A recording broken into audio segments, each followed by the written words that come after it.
Essa é a história do Homem Absurdo, um super-herói do qual você talvez nunca tenha ouvido falar, porque eu acabei de inventá-lo. Apesar de ser meio peculiar, o principal poder do Homem Absurdo é desaparecer. Não no sentido de ficar invisível, e muito menos teletransporte. Ele realmente desaparece. Ele pode apagar a sua própria existência. Um pequeno detalhe é que ele não possui o poder de reaparecer. Logo, ele só pode desaparecer uma única vez, pois uma vez que ele o faz, ele deixa de existir. E é isso. De toda forma, ele sim possui um segundo poder, que é o conhecimento. Não o conhecimento em geral, apenas o conhecimento do seu primeiro poder. É graças ao seu segundo poder que ele sabe que o primeiro existe, sabe que ele funciona e sabe como usá-lo. Mas ele não nasceu assim. Antes de despertar os seus poderes, ele era uma pessoa normal, assim como eu e você. Ele foi à escola, ele se graduou na universidade, ele trabalhava, e trabalhava muito. Ele acordava, comia, ia ao trabalho, trabalhava. Voltava para casa, trabalhava, dormia e acordava. Com o seu salário, ele pagava comida, moradia e transporte. E com essas três coisas, ele sobrevivia, e com a sua sobrevida, ele trabalhava. Mas não me entenda mal, o Homem Absurdo tinha sucesso no que fazia. Ele batia metas, superava metas, avançava na carreira, aumentava o seu salário. E conforme o seu salário aumentava, ele podia comprar comida melhor, moradia melhor e transporte melhor. Com isso, ele sobrevivia melhor, e com essa sobrevida melhor, ele trabalhava mais.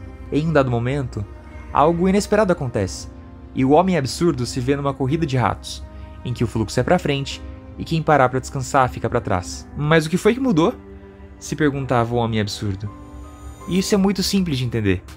É que pela primeira vez em muitos anos, ele se sentiu cansado, mas ele não podia parar. Não podia nem sequer desacelerar. Ele não podia regredir, porque se regredisse, para uma comida pior, moradia pior ou transporte pior, ele sofreria. Beleza, mas não é hora de pensar nisso. É hora de pensar no futuro. Eu vou me esforçar agora para construir um futuro bom, um futuro estável, onde eu não vou precisar mais trabalhar, e é nesse momento que eu vou descansar. E digo mais, tenho que trabalhar melhor do que os outros agora, para descansar melhor do que os outros depois. Assim pensava o Homem Absurdo. E assim foi, o tempo passou, o Homem Absurdo tinha cada vez mais coisas, mas também tinha cada vez mais coisas a perder. Mas ele tinha fé que se mantivesse firme, fiel e diligente até o fim, o seu descanso enfim chegaria. Um dia, o Homem Absurdo se deu conta de que vivia por dois.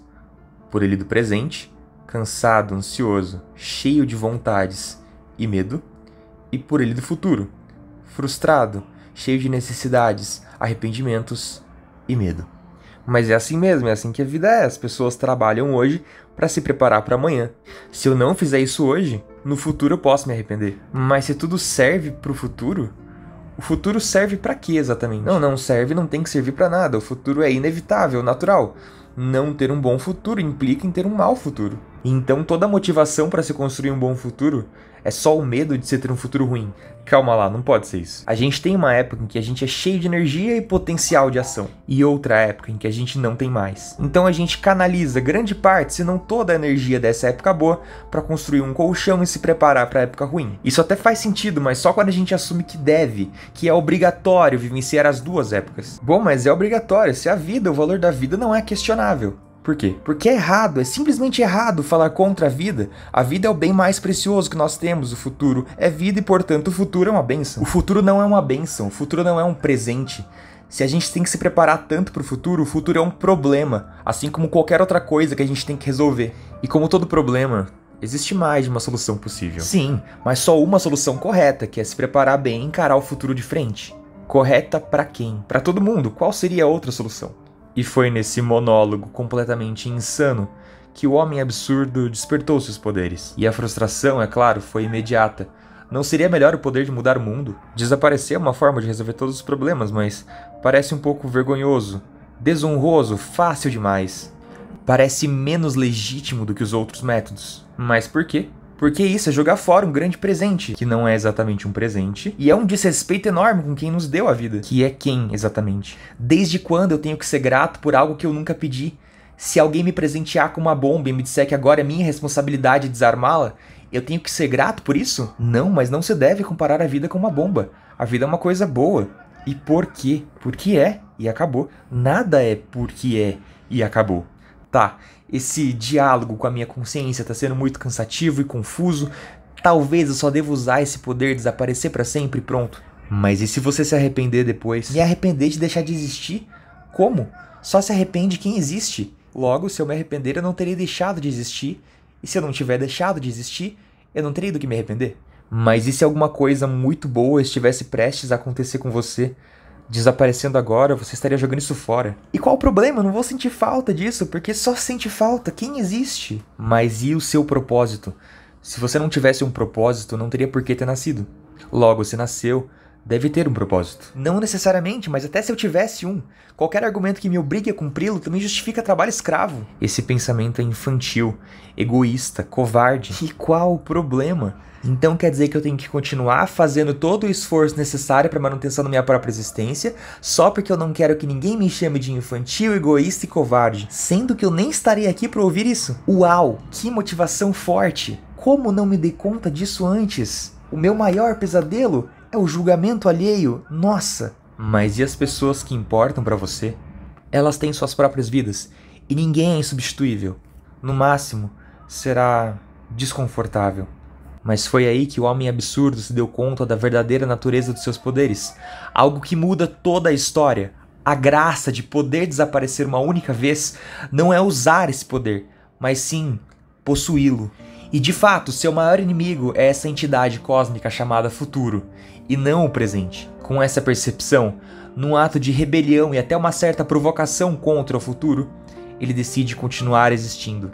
É como nascer de novo, porém dessa vez destemido, sem nenhum dos seus limites previamente autoimpostos, seja por medo do futuro ou medo de consequências. Ele é ilimitado, mas só enquanto durar. E assim ele assume pela primeira vez o seu título de Homem Absurdo. Agora, o Homem Absurdo é livre e a sua vida é leve. Ele ainda trabalha, mas no que e por que gosta. Ele faz atividade física porque quer, e ele come o que come porque gosta. Aquilo que é mais ou menos benéfico para a saúde do seu corpo não importa. O seu salário, o seu tempo é convertido em boas memórias. E o seu futuro não existe. Quando interage com alguém, é genuíno. Ele não liga para como aquela interação vai terminar. Ele não se importa com os frutos de nada. Se ele caminha, ele não caminha em direção a nada. Ele dá um passo sem se importar com o próximo. Ele não tem medo da falha. Ele não liga se algum dia não tiver comida no seu prato. Ele não se importa se algum dia não puder pagar o aluguel. A vida para ele agora vale por si mesma. Cada segundo que ele vive agora é convertido num excelente passado e não num bom futuro. Agora, pela primeira vez em toda a sua vida, ele tem paz. Porque ele sabe que está vivendo uma vida plena, mesmo que não seja longa. Ele carrega consigo as boas memórias que construiu ao longo do tempo. É claro que ele ainda guarda algumas memórias ruins, mas só para fazer as boas parecerem ainda melhores. Agora ele é um perdedor. Ele perdeu a grande corrida dos ratos, mas ele ganhou a vida, a liberdade, aquilo que ele tanto queria e que ele achava que só teria se ganhasse a corrida de ratos. Na verdade, era a recompensa do perdedor. O prêmio para quem de fato ganha a corrida é só outra corrida. E tá tudo bem, para quem gosta de correr. Tem gente que de fato gosta da corrida em si, de ver os outros ficando para trás. E não tem problema, eles não são pessoas piores e nem melhores por isso. O importante é que quem não se importa tanto assim com a corrida não seja levado pelo jogo dos outros e não se sinta derrotado numa corrida que eles nem sequer queriam participar. Porém, na sociedade como a gente vive, não participar da corrida significa não viver. É contra isso que o homem absurdo se rebela, correndo no sentido oposto, vencendo a sua própria corrida com o seu próprio percurso e não o percurso dos outros. Mas é claro que um indivíduo só não é capaz de mudar o fluxo de toda uma sociedade. Alguns até tentam, mas é vão. E as consequências de se correr no sentido errado vão se acumulando, vão crescendo e algum dia vão chegar. Mas o Homem Absurdo não vai sofrer nenhuma delas, porque quando elas chegarem,